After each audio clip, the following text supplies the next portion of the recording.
and so forth.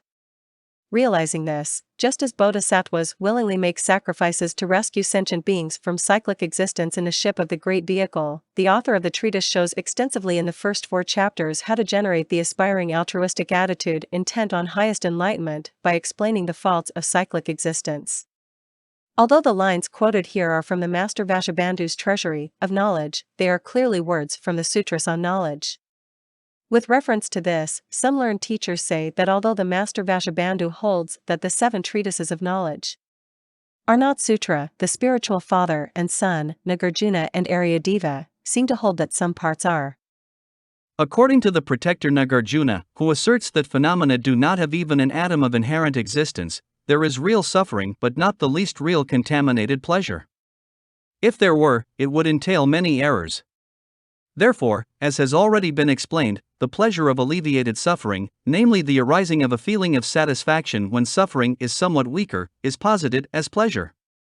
The Master Vasubandhu refers to the Master Aryadeva in his commentary on the treasury, saying, "The one who denies the existence of pleasure should be asked this."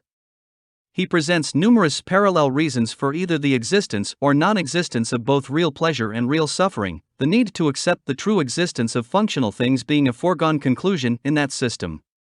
With regard to this, the author of the commentary, Candrakirti, states numerous refutations here. If pleasurable feelings existed inherently, clearly, it would be senseless for them to arise again. Moreover, if collective effects existed truly as functional things, they would not need to be produced by causes, and if they existed truly as non-functional things, they could not be produced, and so forth. If past and future functional things existed inherently, they would be present, now. Stating many such damaging consequences, he says that there is no opportunity for criticism of the Master Aryadeva. The King of Meditative Stabilization Sutra says, accordingly, accepting that which arises dependently as empty of inherent existence, make effort to consider conceptions of cleanness, pleasure, and so forth in relation to the nominal as erroneous. The summarizing stanza, this is the 2nd chapter of the 400 on the yogic deeds, showing the means to abandon belief in pleasure. This concludes the commentary on the 2nd chapter, showing the means to abandon erroneous belief in pleasure, from Essence of Good Explanations, explanation of the 400 on the yogic deeds of bodhisattvas. Commentary to Chapter 2 By Gesh Sonam Rinchen. Although none of us want suffering, we experience it involuntarily.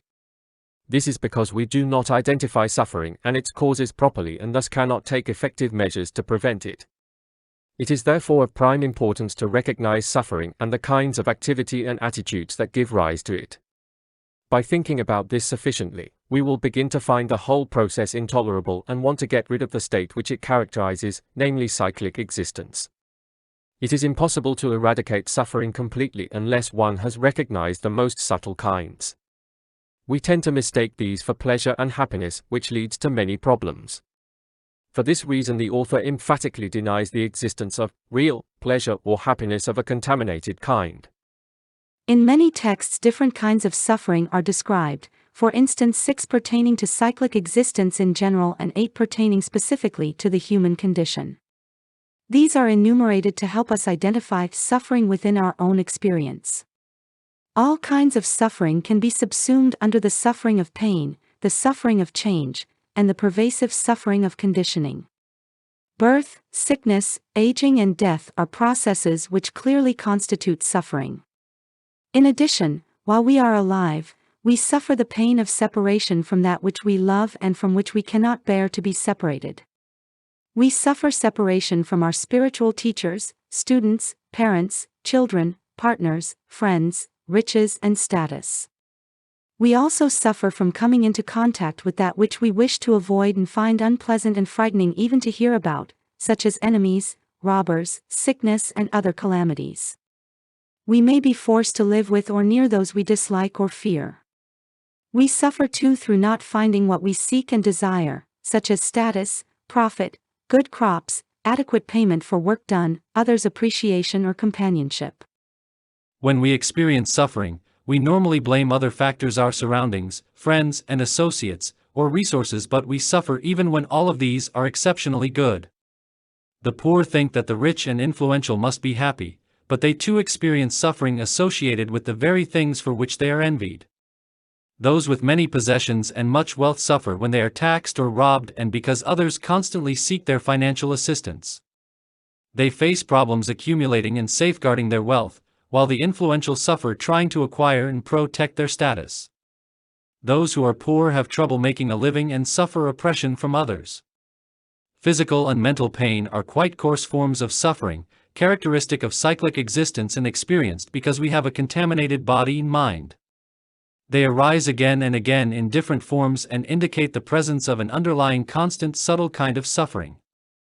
The pleasurable feelings induced by what are usually called pleasures constitute the suffering of change because they are characterized by instability and have the tendency, when intensified, to turn gradually into suffering. Our body and mind are governed by activities and disturbing emotions over which at present we are unable to exercise proper control. At any moment severe suffering may arise.